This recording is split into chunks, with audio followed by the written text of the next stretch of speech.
And now let's get ready to welcome our next set of speakers who are the young women leaders that are charting a pioneering path in their own segments. We just heard what veterans of the industry had to say. Our next discussion titled Leadership of Youth Creating a New Normal is a dialogue with the young professional of the real estate, building and construction industry on how they are setting their foot in the world of business and creating a place for themselves.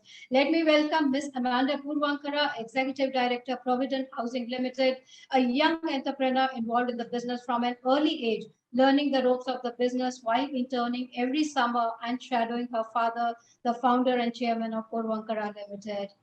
Our next dynamic speaker, I introduce Ms. Binita Dalal, Head of Fundraising for the Rustomjee Group. She joined the business in 2008 and has since then been an integral part of the finance management and raising for the Rustomjee Group. Our next speaker, I introduce the young and talented Nandini Somaya Sampath, Principal Architect Somaya and Kalapa Consultants, who upon completing her Bachelor of Arts in Political Science from Smith College, USA, qualified as a solicitor from the College of Law, London, and worked as a corporate lawyer. She decided to pursue her passion for design and change professions later on. So we will talk about that. So welcome to all our eminent young speakers on this panel, Vinita, Amanda, and Nandini. You just heard what our veterans of the industry had to say.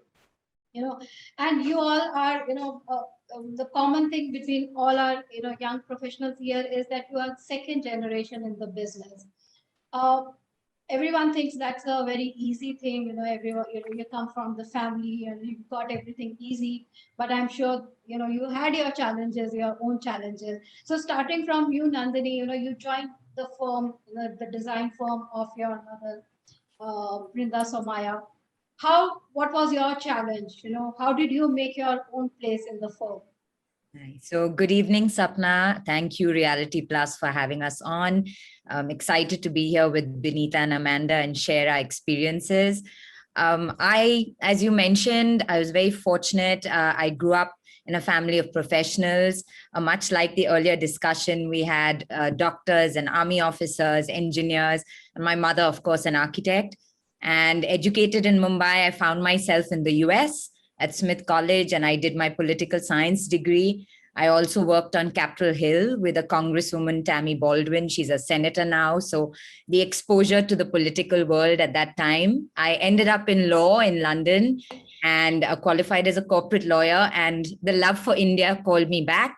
And I worked as a corporate lawyer in India. I think innately, I was looking to find a profession that would help with the sense of justice within our community and society.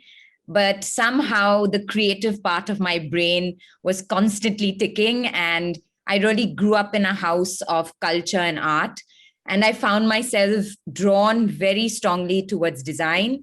So I went and retrained at a school called the Inchbald School of Design in London. And that was very interesting because it had people who all had professions initially and were changing their professions. So I had a pilot and a chef, and there was me, the lawyer, and bankers, and everybody was between the age of 18 to 60. So we had this prolific group of people who had this passion for design. And I retrained and then came back to India, and I did 5 years of architecture here, and then joined the firm SNK, which I've been with for 15 years now. So certainly, I think I'm very grateful for having that legal background. My grandfather used to say, no education is ever wasted. It's always an integral part of how you grow and you learn. And I think it has led me to probably a research-based lawyer. That research base has led into the architecture very much so. But I wake up every morning very passionate about what I do. And that is the most important thing, is that every day I think this generation is extremely hardworking. And so you have to wake up every day knowing that you're getting up to do something you love. So that's really a bit of my journey. Amanda, you also, did your studies in psychology, and then now you are in real estate and leading a real estate firm. So how that happened? Oh gosh, that's an interesting question. I think while I have been part of the company in some capacity or the other since I was in school. I think I have taken a bunch of detours, and I remember my father expecting me to either study economics or architecture or something like that. And I just came to him almost on a whim saying, I'm just really excited to study psychology. And he was a bit confused, and I kind of threw the bait in that said, I could probably become a doctor from here. So he was like, all right, I'll give up the architecture dream if you're going to be a doctor. But I mean, I'm back in the family business. But I think, like Nandini said, no education goes, unrewarded. And I think psychology helps literally everywhere. Um, but I mean, like I was saying, I when I finished university and I came back in about 2014, I did officially join the company, and then I took another diversion into fitness and dance and health because holistic health is an interest of mine. I think that also comes from the whole psychology aspect of it. But what actually was life changing, I can say, was that in 2017, I met this group of people at this specialized program, and we were all generational business owners or from generational business families. And I think that interaction gave me the perception or changed my perception on what it is that a family business can really offer you. I think after meeting business owners that are from business families, I think after that, I was really focused on the housing industry. I think that what I understood was that when you're part of a business family or it's a generational business, it's more focused on evolution. Your journey as being part of a business family is like how you take that business and it evolves with you, and it evolves with every generation. That's right. That was just really, that's what excited me. And after that, I was completely focused.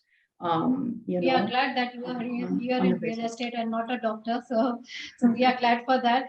Vinita, you chose real estate finance as your career, which is mostly considered a male domain, boys club. So what made you, choose this career for yourself? No, so thank you, Reality Plus, for having all of us. And I'm so happy to have Nandini and Amanda with us. And genuinely, Amanda, I'm going to get back to your entire thing on wellness because Nandini and me have a side joke on that. We're going to bring it up for sure.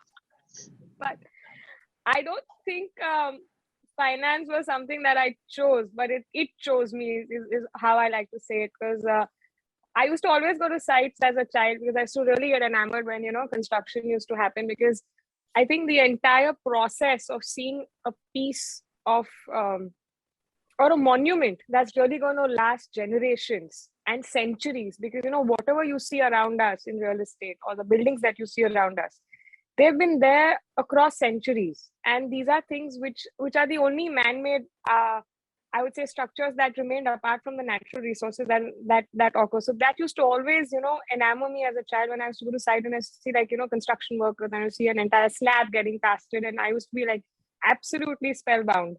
So I actually joined in 2008 in operations. I don't think I joined in finance at all. I joined in operations, and I've literally been dragged to site at 8 a.m.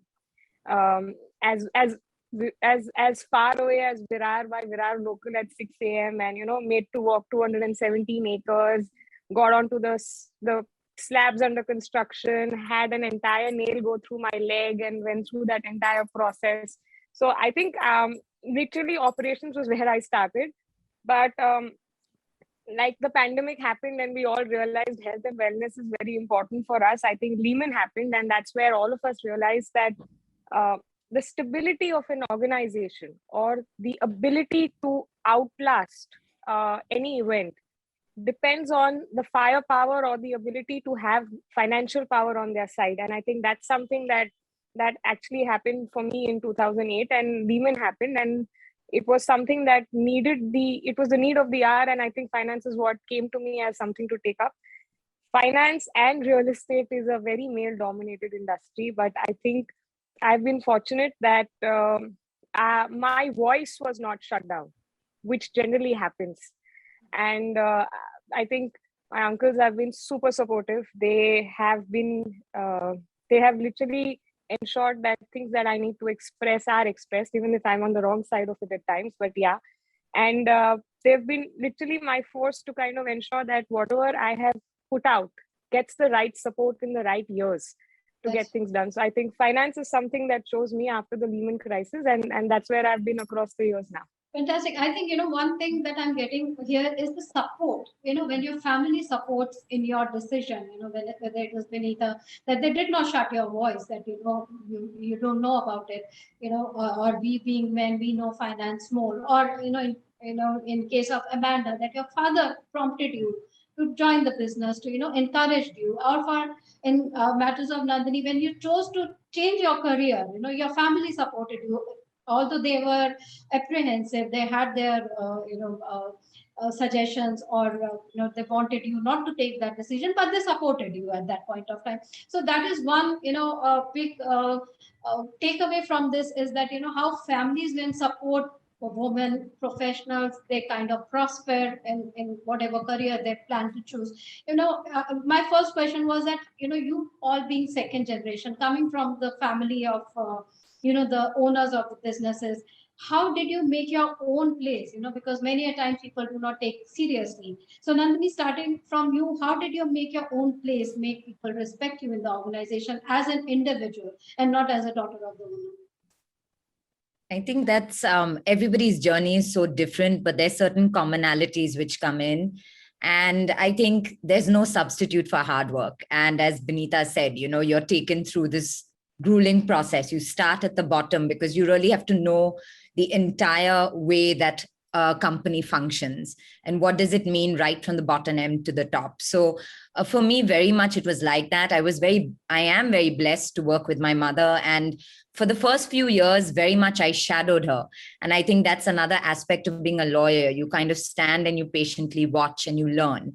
And there's so many things, how things are conducted in a boardroom. How do you interact with clients? How do you interact with labor? How are we more sensitive in India to be more sensitive towards women labor? We build creches when we work on our sites. When we look at arts and crafts, we request that our clients, take away 1% of project cost towards that. So there's so many aspects, especially working in India, that you have to be conscious of. And I was also working in a firm which had people who have been working with my mother for 4 decades. So you had people who were there for 20, 25 years. And now I have people who've been with me for 15 years. So I think I can proudly say, to have that continuity. And as Amanda said, how does it become an evolution that reflects you? But still, there's so much that we learn from the people who built it. And we're very fortunate that that's family. So I also think we come from families who teach us the values, the basic values of being grounded individuals. We have our privilege of good education, of having sensibilities, but how do you remain grounded, and how do you remain kind of patient in business to be able to resolve things within your own way? And yet they have to trust you. And this comes back to, I think, Benita talking about her uncles, very much watching my mother, watch her trust me in making decisions, watching her collaborate and respect the decisions that today we make together. So I think a lot of those journeys are so similar, I'm sure, between us all, but it is a combination of how you're raised, how the family embraces you. And I think the practices that we have are collaborations today. They're really collaborations of the old and the new. That's right. That's right. Amanda, did you face any challenge, trying to make your own place in the firm, making people take you seriously, that, you are here to stay? I think for a woman in the real estate industry, it's a challenge anyway when it comes to the weight that your thoughts, your opinions, or your actions hold. And that may not even be industry specific. So that's one part.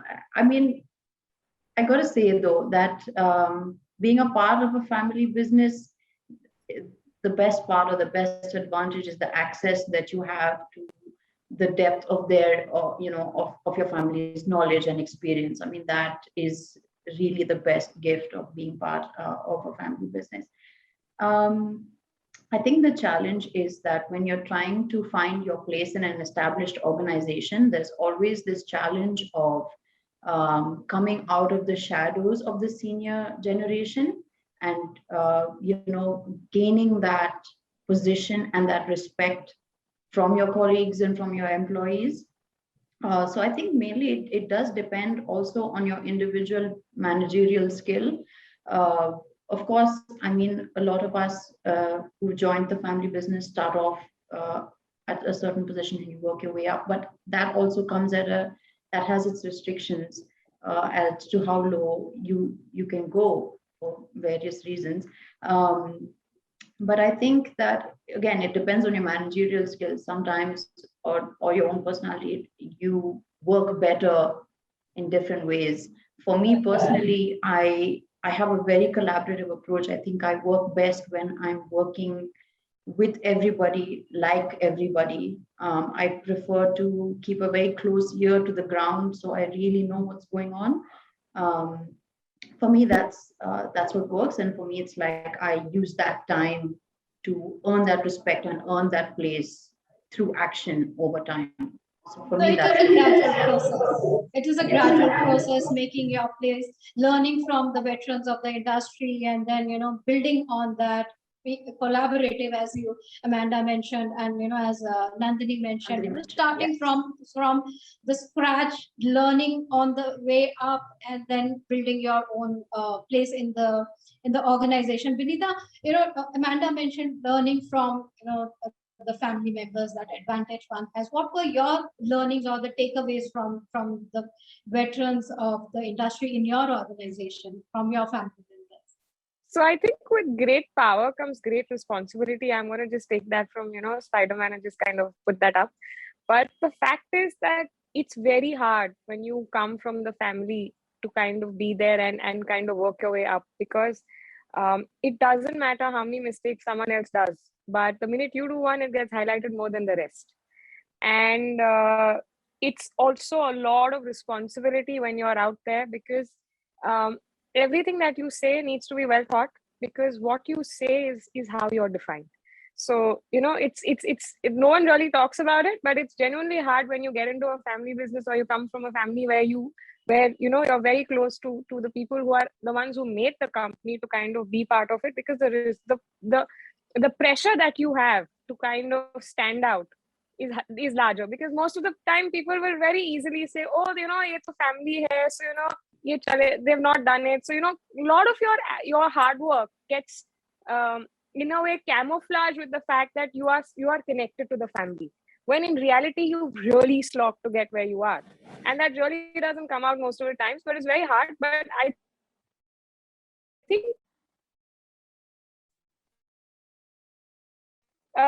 what Amanda said is you have the ability to be you can speak your mind to the right ears, and when that happens, you're able to kind of find the right way and to get respect from everyone.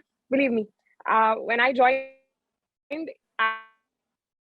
I was literally at the level of an EA, and that's how I have literally worked my way up, because that's how the entire organization is built.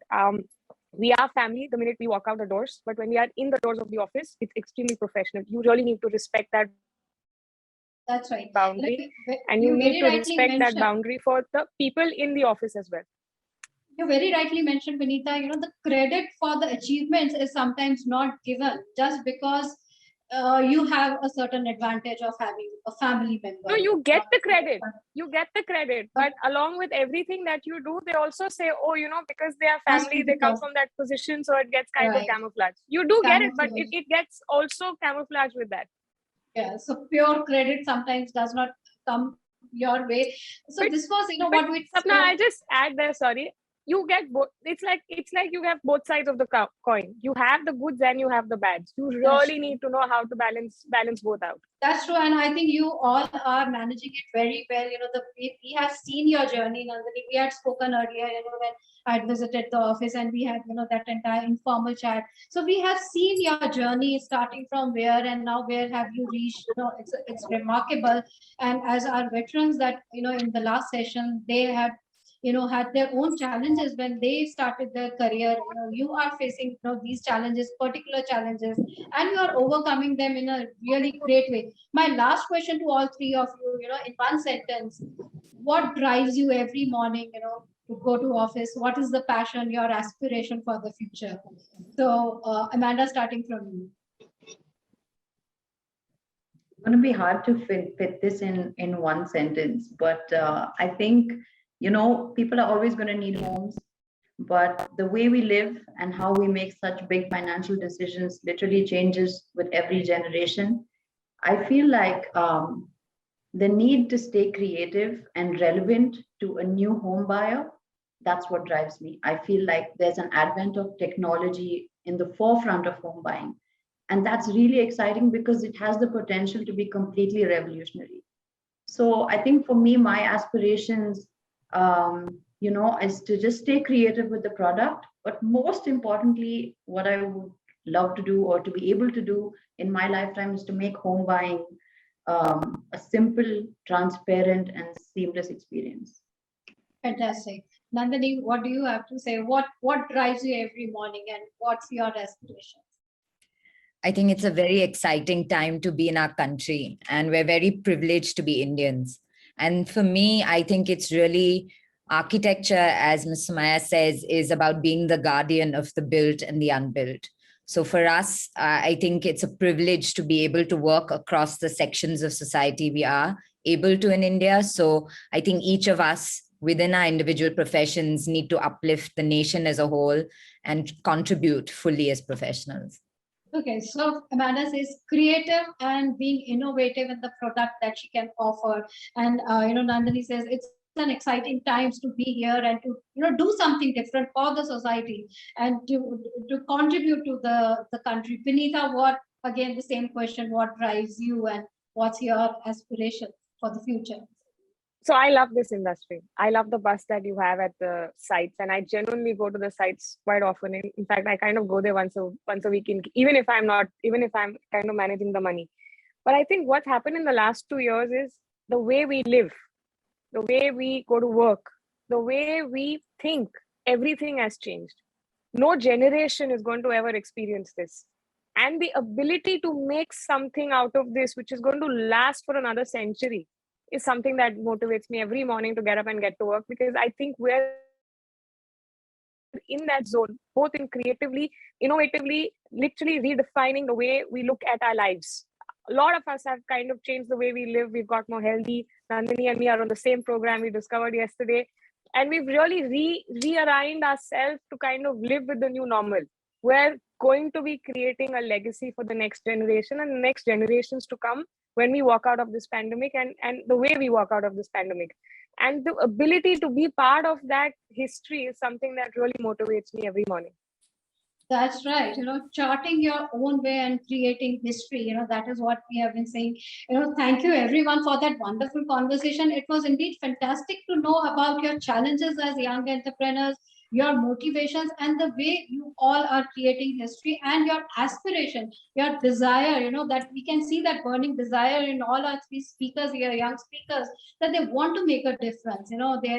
They are not in their comfort zone. So that gives us a real hope for, for our country, for our industry on the whole. So thank you so much, everyone. With that, we come to this Sapna. End of Thank this you, fantastic everyone. conclave. We couldn't have asked for a better closing for this conclave. Thank you so much. Thank you all the seniors. Vanita,